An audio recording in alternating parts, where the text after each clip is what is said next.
And okay, start again, Guy. Okay. Yeah, so as I said, it's fundamentally a relapse prevention program. So we slotted it in with that framework just to make it clear to people that's not familiar with this.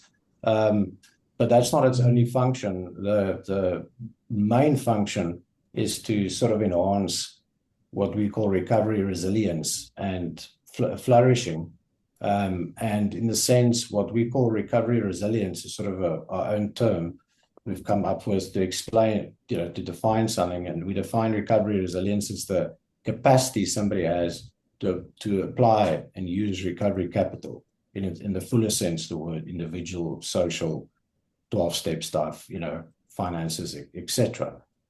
So it's a sort of link between the skills, like relapse prevention skills, which we don't focus on typical relapse prevention skills because we assume somebody's in treatment and they've already been exposed to that. So we're not going to add a whole relapse prevention manual in the whole thing as well, because that has been done good enough. And provide all the recovery tools. We assume people have that. So this focuses on a little like a space in between that. Somebody's basically their resilience to apply all these skills and tools successfully. And the entire program focuses on enhancing that capacity. So the workbook and the exercises is not a long list of new skills and new tools for recovery that we assume has already been part of the treatment process that somebody's been in or doing within a recovery treatment program. So if one sort of uses the metaphor of what, how, and who, we sort of say that most recovery programs is focused on the what and the how, what you must do, go to meetings, do this, that, and how to do it, but sort of what and how is, sort of interlinked. This is how you do it. That's what you do. Same with relapse prevention skills. If you have a craving, you do this, etc. This program focuses on the who does it. So that might sound quite odd, but the sort of central premise of the entire book and program, which is derived from the mind-body bridging method and I-system model stuff that we work with at the Institute, which is sort of a central premise of the whole approach, is that there's two sort of fundamental states that somebody can be in, what we call natural functioning and I-system functioning. And in the context of addiction, we refer to that I-system functioning as addictive mode. So it's a type of mode that somebody goes into, and we see that as a state, sort of like a self state or psychological state. You're either in that addicted mode or you're in what we call a natural functioning mode. We're not in that addicted mode. And the premise of the book is that all relapse and sort of using and stuff will be preceded by an addictive mode. And I think most people in recovery would agree with that, is that using is the sort of end stage of a process. There's the whole thing that goes with it, and that includes memories of past using, cravings, rationalizations. It's addictive mode refers to sort of all the processes that happens when somebody's focused on using or thinking of that or sort of entertaining that pathway. And fundamentally, the exercises is to teach people how to recognize that addictive mode when it's active. It's basically the warning signs of it, and then use the practices that we present in the program to get themselves out of that addictive mode into what we call a natural functioning mode, which we see as more conducive to recovery. So the one is sort of a more contracted state. And that sort of mode's not unique to addicts. It can be for, like, let's say for somebody that suffers from depression, they might have a specific depressive mode that they can go into that's very difficult to get out of. Or somebody that is prone to anger outbursts, that there's a sort of mode that accompanies that. So addiction has got its own special sort of mindset, psychological states that is associated with it. And the theory is that the more you practice the practices in the book, the more capable you are of getting yourself out of that addicted mode into natural functioning mode. And in that natural functioning mode, your capacity to apply your recovery toolbox that you've filled up along the process, you more effectively apply that. So, you can have a better relationship with your sponsor. You can get more meetings. You can do the written work better. You can interact a bit better. So it sort of addresses all those things that you have to do. And the aim is that, or the belief is, or certainly our experience has been, is that these practices enhances that capacity. So like I said, it's sort of a capacity to apply recovery capital. So it enhances your capacity to apply recovery capital. And that's sort of in the context of sort of relapse and using, but it also enhances other areas of your life. So that's why we also incorporate the notion of flourishing. So resilience is the one component, and then flourishing is the other component. So it enhances your capacity to flourish more in the areas that is significant for you, and that matters, and that has got meaning. So the program comprises sort of six segments or sessions. If it's presented to be in sessions, or like 6 modules if you just read the book or something. And then each session sort of follows on the rest.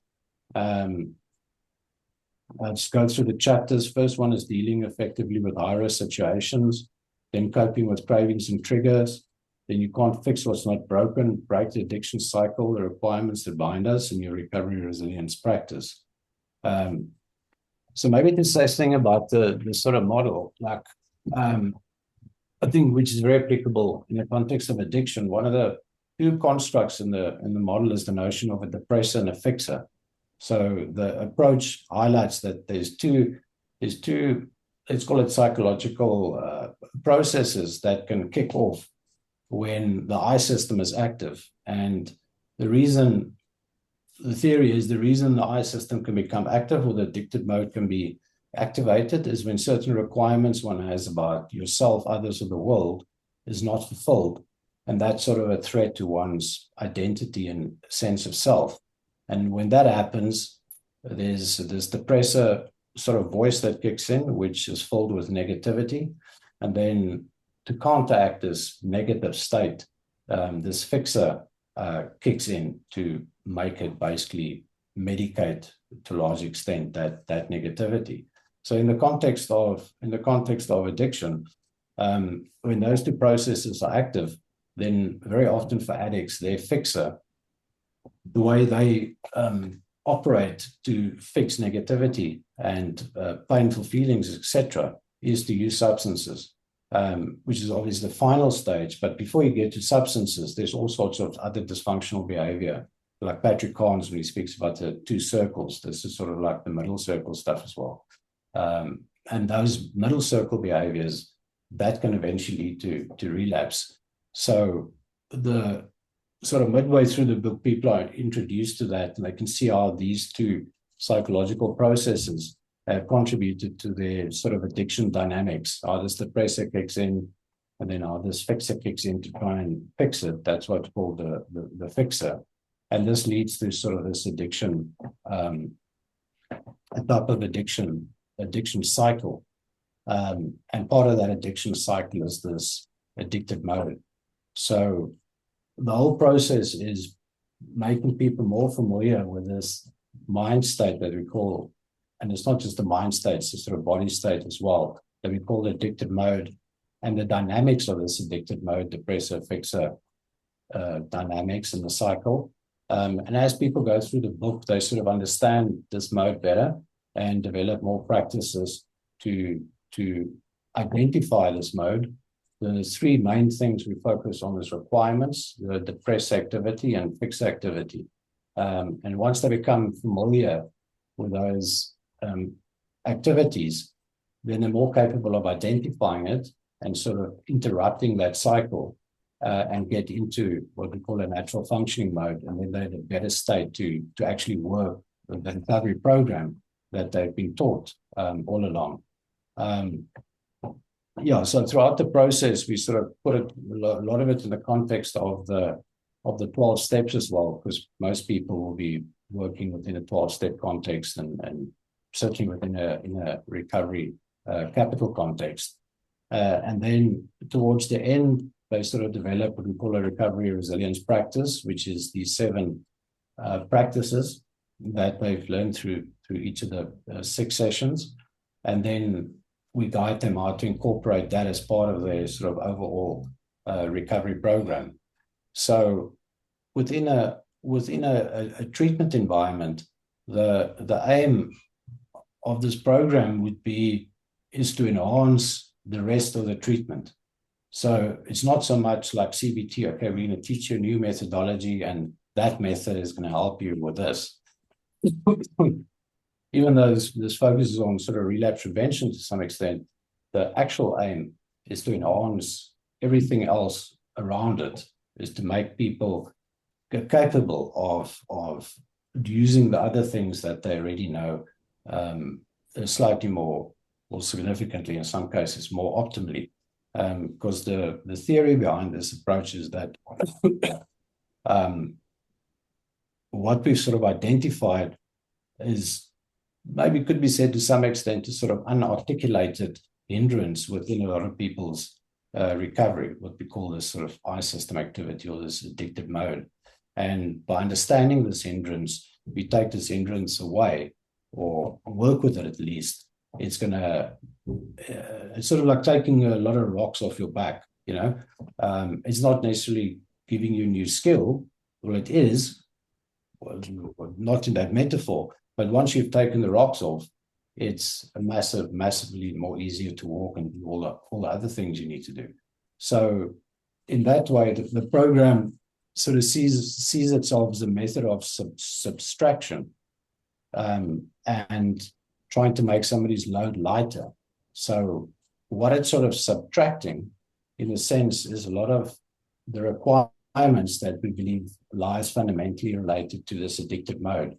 So it's sort of getting rid of these unrealistic expectations, requirements, and obviously step 4 in the 12 steps is big on requirements and expectations as sort of the core of that part of the process. So the aim is sort of to slowly chip away and get rid of certain things that activate this whole addictive mode. And by the time you get into the process, the experience in a way is of being lighter, like I've got less on my back, like things affect me less. So now I'm in a better position to function more optimally in other areas of my life. And the last thing I'll say, I'm obviously giving a very brief overview now, but the last thing I'll say is that the entire theory and process is experiential, in the sense that a lot of psychological models have got complex constructs. Like if you look at psychoanalysis or psychodynamic theory, like a self-object. It's difficult to experience a self-object, or even your ego, your id, or this or that. You don't experience it. You just think about it and you think, okay, that's what it means.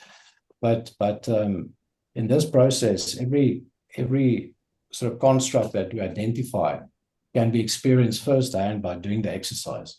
So if you do the exercise and you go through that, you'll go, oh, I see, that's what I experienced. So this depressor concept, the fixer concept, requirements, the addictive mode, all of that is fully accessible to experience. And then also the natural functioning mode in the different type of, we call it sort of doing these maps, which is sort of free association process where you just write stuff down, and then after you've written down, you can identify these processes.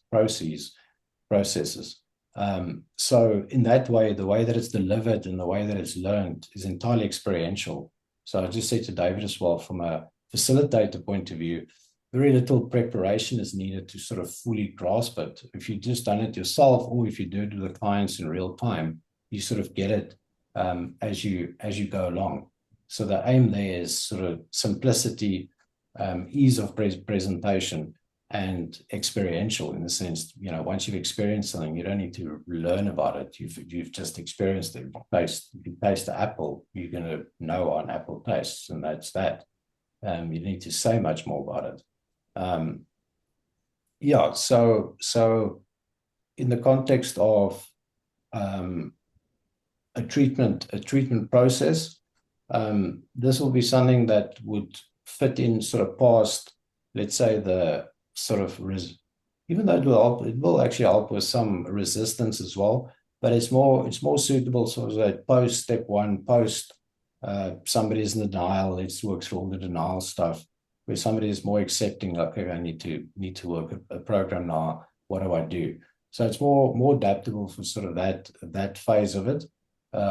Certainly the way the book is presented, but even though some of the practices like the mapping and stuff can be quite helpful for somebody that's in denial, where they can do a map, what we call a map in a sort of addicted mode, and then a map in a sort of natural functioning mode. The last thing I'll add, there's sort of certain practices that sort of look quite similar to mindfulness, what we call awareness sort of training exercises of enhancing your capacity for awareness. But it's got a different focus to mindfulness, where mindfulness is about getting sort of detached awareness of your thoughts, urge surfing and let the thoughts go. This isn't about detached awareness. This is actually having awareness of your thoughts in the sense of a sort of metacognitive perspective of identifying what we can sort of call metacognitive processes. These depressor, fixer, they can be seen as sort of metacognitive processes of actually gaining more familiarity with the workings of your mind and deeper insight into the workings of it, not just this detached awareness. And by having that insight, you're then capable to identify the triggers, and then you have the practices. There's several of these practices that you can shift yourself. So like I said to David, I think before you joined, the sort of what, how, and the who, this focuses on who's doing the recovery, not necessarily what are you doing, because the what's there, like that's been done good enough. Everyone knows how to do recovery. You know what I mean? There's 100 books about it. The list is there, in fact, the recovery was that simple. You can just give somebody a list of what they need to do on the first day and say, do this, and you'll clean up. But we all know that that's not really what it's about. It's about who's doing it. That's the problem. So this specifically focuses on the who, the person doing it, and who's doing it, the person in addicted mode or the person in a natural functioning mode. And the entire process is facilitating that shift sort of continuously between these two I wouldn't say primary states, but two main states. And all of us can fluctuate between these two states. Obviously, in the context of addiction, it's quite unique to addicts. There's a certain typical pattern.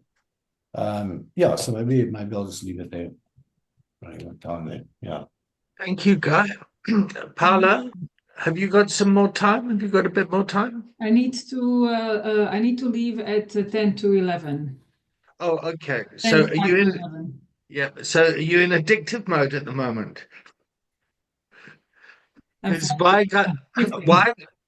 why Guy was talking, I think this would be good for both of us in our leadership and the way that we run this organization, because I can feel I get hooked and then I react in a way. I know what you mean. Yeah. Yeah, yeah, okay. So, I mean, the three of us also know what recovery's like as well, oh, yeah. I think I need to practice what you preach, Guy. Yeah, I need to practice what I preach as well. Yeah. So, but what could be useful for you guys is we don't really have time to do some of the exercises now, but yeah, just to sort of scan through the book and do a couple of the maps because, like I said, it's very experiential, and like right from I think what's been very helpful for people or made it quite successful in some ways is that the people have um, sort of aha moments, for lack of a better word, quite rapidly um, in this process. Like in the first session, the first lecture, they'll have like, oh, okay, like and then every session is sort of designed to have a couple of aha moments, and yeah, some of those concepts, particularly around the press and fixer, can be quite life changing. I remember the first time I discovered some of that. It was actually in a completely different place, a completely different context, and it had a very big effect on how I viewed certain things, particularly around the fixer. Um, so it's Well, quite that's a different. word that keeps resonating with me. It's like, for Yeah. goodness. Oh, yeah. Yeah, particularly in coaching and stuff, one focuses a lot on, okay, do this, do that, do this, do that. This is a good thing to do. That's a good thing to do. In this context, there's no necessarily a good thing to do or bad thing. Although obviously there's always bad things in general, but the good thing in and of itself in this context isn't necessarily a good thing. In the same way that for somebody that's obese, eating isn't necessarily a good thing, even though eating in general is a good thing. But if the who that's doing the eating is in addicted mode, then even the best of things like jogging or whatever can become something that's destructive, like doing and pushing yourself too hard. And the program sort of highlights that there's a reason that fixer does what it does because there's something underneath it that it's trying to fix, which is sort of this feeling of not being good enough, sort of shame and stuff like that. And then there's this continuous cycle of trying to fix that, fix that, fix that. And then there's the depressor that always kicks in that basically says, well, that wasn't good enough. You need to do the next thing. And then it just goes on and sort of on and on and on. And that keeps one trapped in a sort of type of cycle like Sisyphus, pushing the boulder. What would you like the next step to be for us? I mean, I've got all sorts of ideas cooking, but what would and the same question to you, Paula.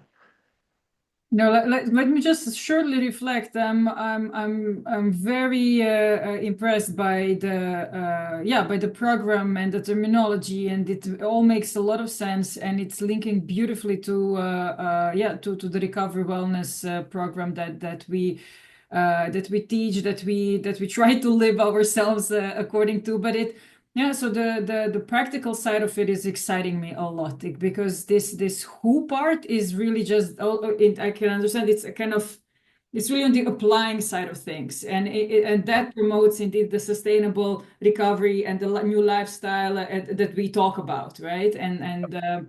It comes naturally next to, not necessarily after, but next to the process of a person learning about how this adversity came about. So when we are talking about the recovery wellness program, that's what happens at the very beginning, understanding what's happening in the body and mind and so on, and then we progress all the way towards the last weeks where it's starting to get more practical as well. But through the whole process, it's the experiential part that plays the main role. So in that sense, it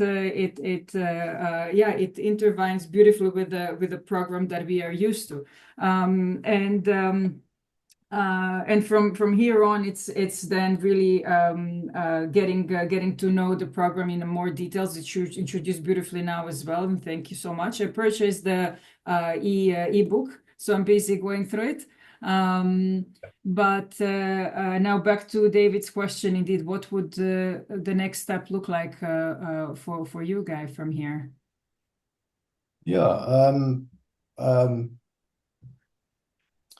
Did you say you purchased the ebook, Paula? Yes. Oh, great. Okay. yeah, as you sort of read through it, things will become more clearer. So if I sort of go to the next step, and what as you're saying about the fit in is what we tried to not do was rehash all the old stuff that is already there or reinvent the wheel. So this entire process is focused on the novelty of this program. It's not about, okay, here's the whole relapse prevention program and here's a little new thing. So it presents a entirely new and unique perspectives. We're not saying that this is a better perspective than anything else. It's not a competing perspective. It's not, that's what I say, it's not like CBT where, okay, well, we think psychological problems is due to irrational thoughts, and psychodynamic theory thinks it's due to repressed unconscious material.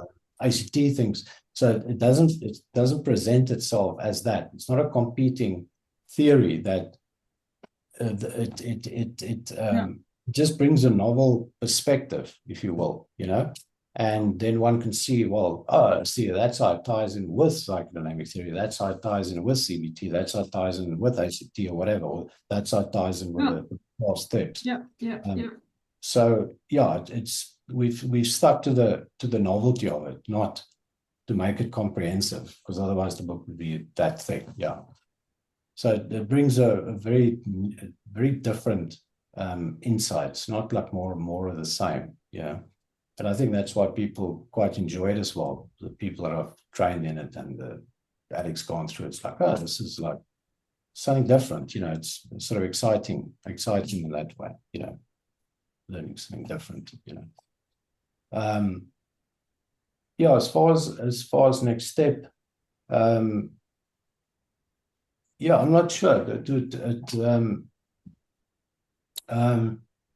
I think it's getting more clarity on how you guys feel about where it could fit into your process and what that would look like practically, in sort of real life terms. How it would be delivered, what that would mean, because that would determine what we can contribute from our side or whatever, and then the chat with Derek about what that would mean from a more a practical agreement point of view. But I think it's for me understanding how you see it fitting in the sense of it being delivered to clients within the process, like what that would look like. I'm not sure are your clients necessarily I've got a suggestion. Yeah. So my suggestion is, like, if we can slot this in somewhere as a fourth module. So we've got three modules. Let's have a fourth module called Recovery Resilience, and me and Paula should go through the content and see how it works for us, and then come up with some training material that bolts into our existing program, and then we take that to market.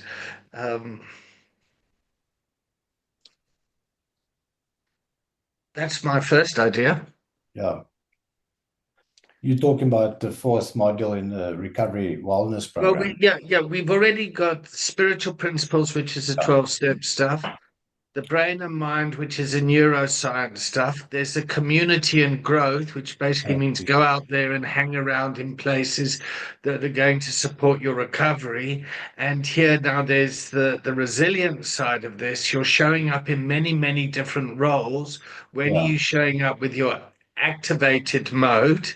And what's the other mode you should be showing up in? And I think that would tie in, that would bring all this stuff together. And this is way more than just, okay, well, you know how to fucking stay clean now. All that, like, how can you be a better father? How can you be a better boss? How can you be a better, all that sort of stuff? And here's the program and the academic credibility behind that. And then what that then gives Maoni is an additional selling point to go to the market, particularly in the VR space, Paula, Yeah. and the tech space. So that's kind of where my thinking is, and what it does is it separates us from all the people that are out there already. Yeah. Um, I'd that excites me. I can feel my kokorozashi starting to go, saying, Yeah. let's work this together. Let's create an experiential program that we can sell to the executives out there in the world that Yeah. fucking they know how to stay clean or whatever it is. But there's Yeah. so much more. So I Yeah. mean, I could, Especially. sorry, Yeah. I'm Sorry, cut you off. excited now. I'm Yeah. activated. Yeah. Yeah. We focused for, because just because something's good doesn't, like with anything in the world, just because you have a good burger doesn't mean anybody's going to actually buy it, or anybody will end up eating it. Same with a book. You can have a brilliant book if it hasn't got the credibility and it's not out there in the right way, it just like goes nowhere. So we focused a lot on making this program also look good on paper, in the sense of trying to give it as much credibility as possible so that it would be attractive for people from a marketing and business point of view as well, because without that, just because it's a good therapy doesn't mean it's necessarily going to fly. So the three things that I think I'm not trying to sell the program. I'm just saying that Sell the fucking program. yeah. Well, maybe I should try and sell it a bit as well. Yeah. But what I think I can really benefit you guys from a credibility point of view and understand the GGZ qualification, all of that, because I've been involved with that.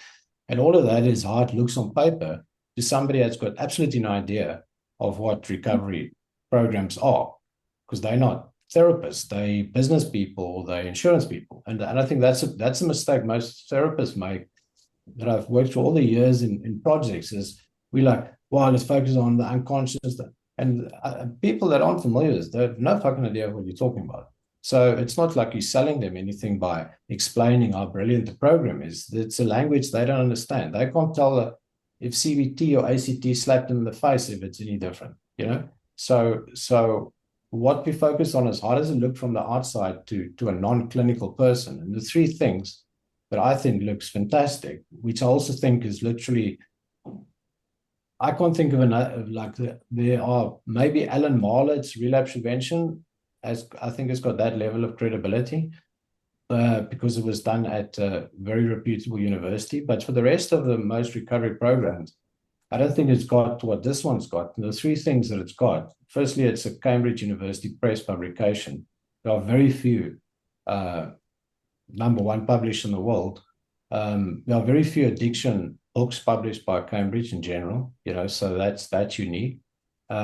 Secondly, it's got at the NRAP, National Registry of Evidence-Based Programs certification, which was part of the US Department of Social Service, Health and Social Services, SAMASA. And I did that process. It was a massive thing to get it evidence-based. So it's evidence-based. And then thirdly, it was developed over years, going back to when we had it evidence-based in like 2017. And there was the first... I know you've got a minute left, Paula.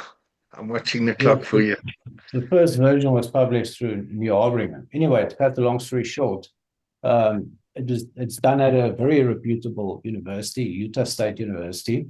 It's evidence-based by the American government, and it's published through a Cambridge University Press book.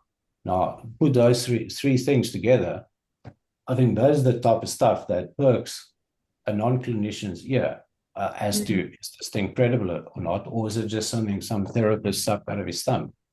Yeah. Some in the world, which most therapies are to a large extent. So institutions that are holding the budgets for the care of the individuals is unfortunately exactly what they're looking at. It's that Exactly. Yeah. box structure that you need to fit in, and one of the ways to fit in is if you have a stamp of being evidence-based, right? And Yeah. then indeed what you mentioned as well is where is the academic credibility behind it, Exactly. That works. and that's it. That's Yeah. it. So it is really amazing and excites me a lot that yeah that we fit in the mindset of it, Yeah. and being supported with your credibility that you're bringing with this program. So Yeah. I would absolutely 1,000% stand behind David's suggestion on putting like in a construct. This is just still brainstorming, but we'll put Yeah. some draft work in place to see how that could really look like. But having that fourth module attached to the program is a way to go, and we Yeah. can be loud about it Yeah. Yeah. No, one and has to. work with the Sorry. venues. And Guy, Yeah. I'll just add this. I love the way you said it with explained with an apple, right? So you don't want to go and just sell it for the sake of word on black and white, but it's really giving the taste of it to the individuals is what is going to really be selling the product, but also therefore serving its purpose, making the impact and improving our state of recovery in society in Yeah. general. So it would be, I think, the most effective way is to apply it, attach it to the already existing treatment program, where people are already in that wheel of working on themselves, and then this is given to them as a next step in their growth, and they will stick to it once they have a Yeah. taste of it. Yeah. I don't have a doubt. So, David, thanks for clarity around that suggestion. Guy, what's your thought? What's your thought on that? Just before I. Yeah. Yeah. That sounds like a fantastic idea. Just the last thing I'll add, 5 seconds, is then there's also from the other side of the fence, we also have the research to offer. So for the registration on your side and the insurance people and all of that, we can deliver ongoing research to test the efficacy of your entire program. It won't be focused on the recovery resilience thing. We already have that. So we've got it evidence-based. So why but we could also offer that there's ongoing program evaluation as an ongoing rotating thing. Fantastic. Purely from a sales perspective, Great stuff. Continuous learning and perfect. I love it. I'll jump off. I know you've got to rush, and I'll Guy, I'll WhatsApp you quickly. Yeah, I can call you on WhatsApp. I'm going on my way to the next appointment. I'll just jump in the shower quickly. Yeah, no Can we problem. can we do next Monday? Paula, are you available next month? It's good. It's It's Easter Easter, weekend. so you can't do that. Okay. Won't be available much. 2 weeks Tuesday, time? 2 weeks, it's so good. Or Tuesday next week also. Yeah. Oh no. Also the week after, I'm traveling. But next week, later during the week, I'm available. So just Monday is tricky, but the rest of the days I'm all right. Okay, so let me and Gal work in the background or something and play with it. And I'd like to go through the content with you. Super. Two of us in our own kind of therapeutic way. All right, Yeah, Paula, I'll talk to you fun later. thing as well. Yeah. Huh? It's quite a fun process. It's not a Yeah. painful, I it's think like it'll be good for both of us. yeah. Lovely. Have a wonderful day. Thank you so much. I'll Yeah, stop the thanks. recording. Thanks to both of you. Thanks for the time. Bye, Bye. everyone. Bye.